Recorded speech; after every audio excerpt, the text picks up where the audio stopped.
শেখ, আমি দক্ষিণ দিনাজপুর থেকে বলছি। বলেন। শেখ, আমার প্রশ্ন হলো, এজিতের ব্যাপারে আমাদের আকীদা হবে যে আমরা তার নামের শেষে রাহিমাহুল্লাহ বলবো না এবং তার ব্যাপারে লানাতও লাগাবো না। কিন্তু কার? শেখ, ইয়াজিদ। এজিদ, হ্যাঁ, এজিদ বিন মুয়াবিয়া। শেখ, এবার হযরত আইয়ুব আল আনসারী রাদিয়াল্লাহু আনহু জীবনী পড়তে গিয়ে দেখলাম যে তিনি যখন ইস্তাম্বুল জয় করতে গেছিলেন, সে সময় হঠাৎ যখন তিনি অসুস্থ হয়ে পড়েন, তখন এজিদ তার সামনে আসলে তিনি এজিদকে ওসিয়ত করে বলেছিলেন যে, হে এজিদ, তুমি আমার ওই সেনাদলকে বলে দিবে তারা যেন ইস্তাম্বুল জয় করে এবং আমাকে সেখানে গিয়ে কবরস্থ করে। এবং তিনি এজিদের সঙ্গে এজিদের জন্য দোয়া করেছেন। তো এই বিষয়টা যদি একটু বলতেন শেখ, যে একজন সাহাবী হয়ে এজিদের পক্ষে দোয়া করলেন, তো এক্ষেত্রে আমাদের আকীদা কি হবে? জাযাকাল্লাহ খাইরান শেখ। ইয়াজিদ সম্পর্কে জিজ্ঞাসা করেছেন, স্পর্শকাতর প্রশ্ন। কারণ বেদাতীরা আবেগী বেশি, বিবেক তাদের কম এবং তাদের শরীয়তের কোরআন হাদিসের জ্ঞান কম, আবেগী বেশি, এই জন্য স্পর্শকাতর প্রশ্ন।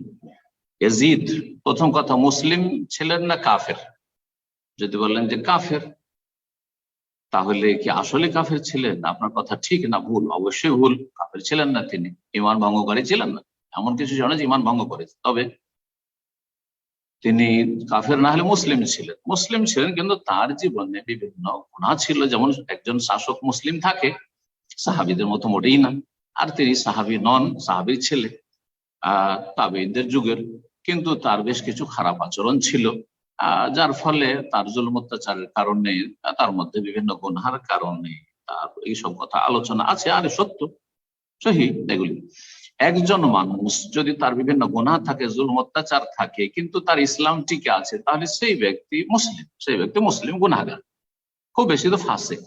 কিন্তু ফাসিক থেকে তওবার রাস্তা খোলা আছে। আমি আপনি তো জানি না যে শেষ জীবনে সে তওবা করেছে কিনা, আর আল্লাহ তওবা কবুল করেছেন কিনা, জানা নেই আমাদের। সুতরাং একজন মানুষ মারা যাওয়ার পরে তার সম্পর্কে কোনো মন্তব্য করা মুশকিল। বাকি কথা হলো যে দোয়া, যে তাকে রাহিমাহুল্লাহ বলা যাবে কি না, আল্লাহ তার রহম করুন। যদি কাফের না হয়, একমাত্র কাফের মুশরিক যে ঈমান ভঙ্গ করে মারা গেছে, তার জন্য দোয়া করা যায়।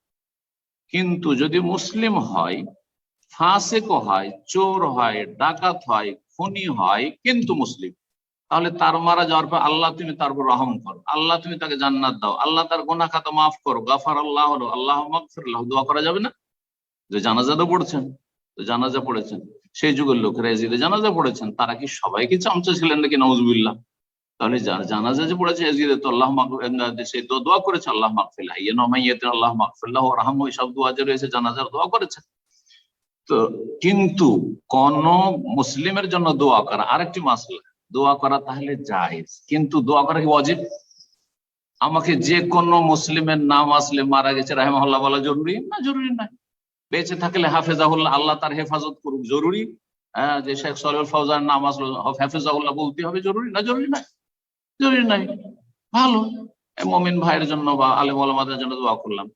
মারা গেছেন, ভালো মানুষ মারা গেছেন, অথবা মুসলিম মারা গেছে, ফাসিক, আপনার বাপ ফাসিক মারা গেছে, দোয়া করবেন না আপনি? আপনার আত্মীয় স্বজন ফাসিক মারা গেছে, দোয়া করবেন না আপনি? আপনার গ্রামবাসী ফাসিক পাপিষ্ট মারা গেছে, দোয়া করবেন না? মুসলিম, কাফের নয়, দোয়া করা যায়, কিন্তু ওয়াজিব নয় যে আমাকে দোয়া করতে হবে এজিদের জন্য, এটা জরুরি।